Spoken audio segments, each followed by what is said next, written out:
बोली बोली शंकर भगवान की।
बुझली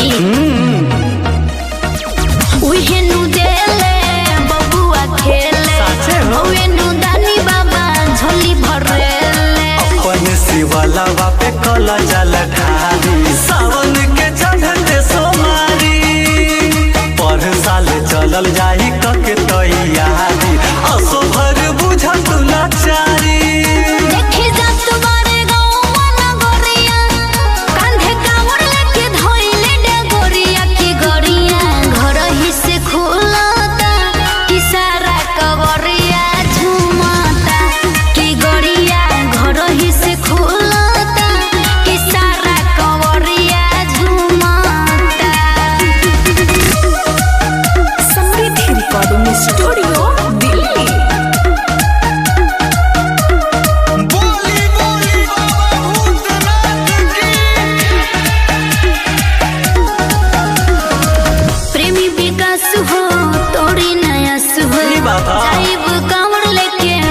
के पास हो।